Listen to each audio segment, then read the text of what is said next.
Angel ministries അവതരിപ്പിക്കുന്നു ജീവമാർഗം. സർവലോകവും നേടിയാലും സമ്പത്ത് കുന്നുപോൽ കൂട്ടിയാലും ജുർമിക്കും ലോകത്തിൽ വാഴും. ജീവമാർഗം പ്രോഗ്രാമിലേക്ക് ഏവർക്കും സ്വാഗതം. ഇന്ന് നമ്മോട് ദൈവവചനത്തിൽ നിന്ന് സംസാരിക്കുന്നത് ബ്രദർ ഐപ്പ് ചെറിയാൻ, ബാംഗ്ലൂർ. പ്രാർത്ഥനയോടെ ഈ സന്ദേശം ശ്രവിച്ചാലും.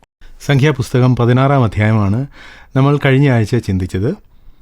ഇന്നും ആ അധ്യായത്തിൽ നിന്നും ചില കാര്യങ്ങൾ കൂടി നമുക്ക് ശ്രദ്ധിക്കാം. ദൈവം അഹരോനും മോശയ്ക്കുമെതിരെ മത്സരിച്ചവരെ കൊന്നുകളഞ്ഞു. ഭൂമി വായ് പിളർന്ന് വിഴുങ്ങി.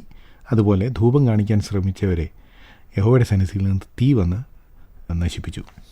ഈ സമയത്ത് മോശ മറ്റുള്ളവരോട് പറഞ്ഞത് അവരുടെ മധ്യത്തിൽ നിന്നും, അതായത് ദൈവത്തിനെതിരെ മത്സരിച്ചവരുടെ ഇടയിൽ നിന്ന് മാറിപ്പോകാൻ പറഞ്ഞു. അപ്പോൾ അത് കേട്ടവർ രക്ഷപ്പെട്ടു. എന്നാൽ അതിൻ്റെ പിറ്റേ ദിവസം ജനം മുഴുവൻ, ഇസ്രായേൽ മക്കളുടെ സഭയെല്ലാം മോശയ്ക്കും അഹരോനും വിരോധമായി പിറുപിറുത്തു. നിങ്ങൾ യഹോവയുടെ ജനത്തെ കൊന്നുകളഞ്ഞു എന്ന് പറഞ്ഞു.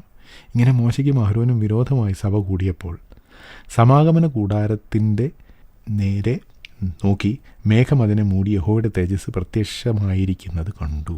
അപ്പോൾ മോശയും അഹരോനും സമാഗമന കൂടാരത്തിൻ്റെ മുമ്പിൽ ചെന്നു യഹോവ മോശയോട്, ഈ സഭയുടെ മധ്യയിൽ നിന്ന് മാറിപ്പോകുവിൻ.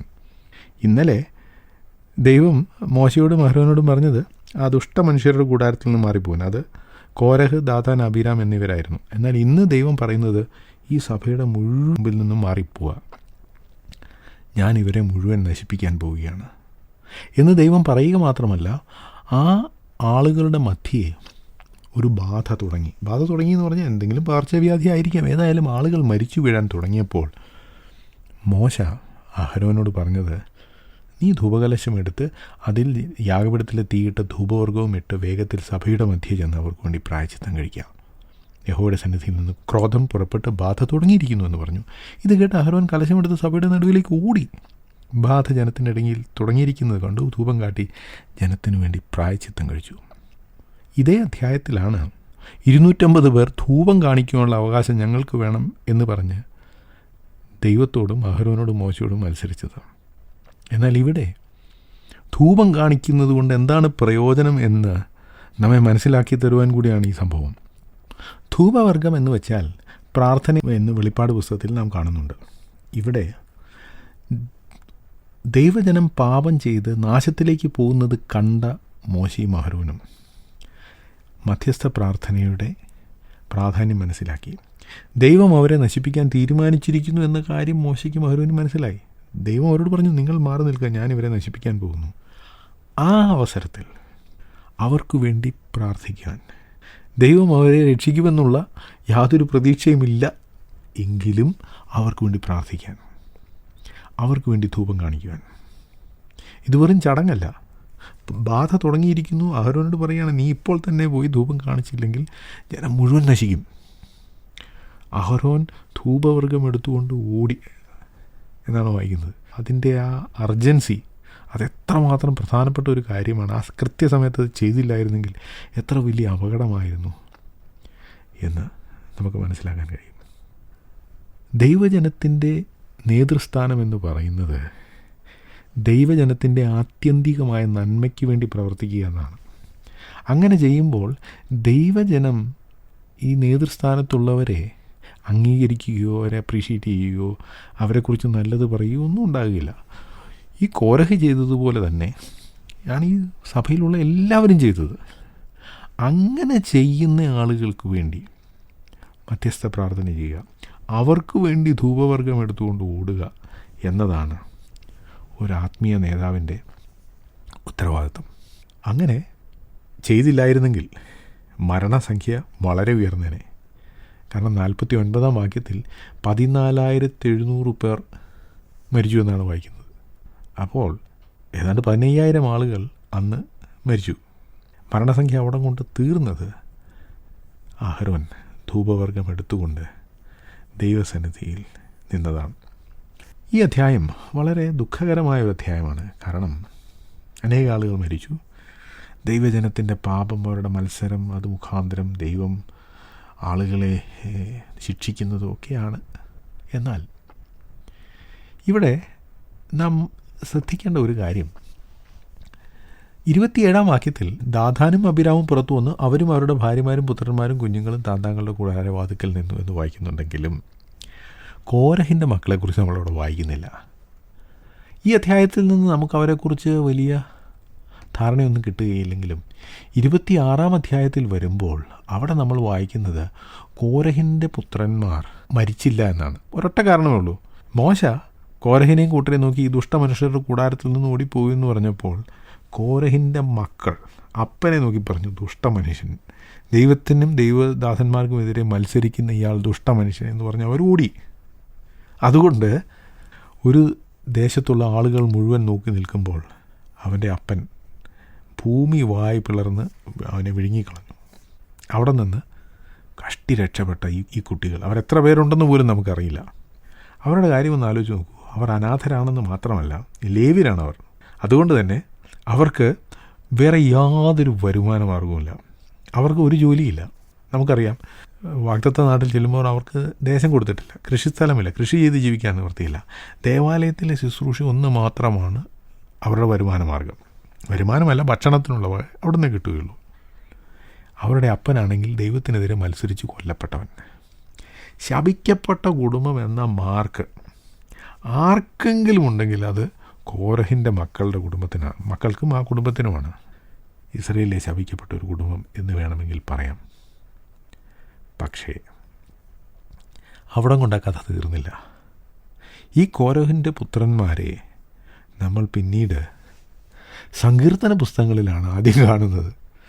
സങ്കീർത്തന പുസ്തകങ്ങളിൽ അവർ എഴുതിയ അനേക സങ്കീർത്തനങ്ങൾ നമ്മൾ വളരെയധികം പ്രാവശ്യം വായിക്കാറുണ്ട്.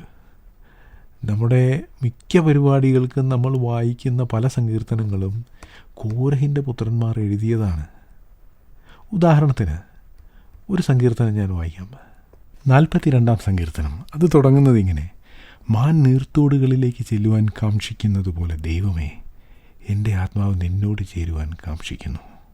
എൻ്റെ ആത്മാവ് ദൈവത്തിനായി, ജീവനുള്ള ദൈവത്തിനായി തന്നെ ദാഹിക്കുന്നു. ഞാൻ എപ്പോൾ ദൈവസന്നിധിയിൽ ചെല്ലുവാനിടയാകും?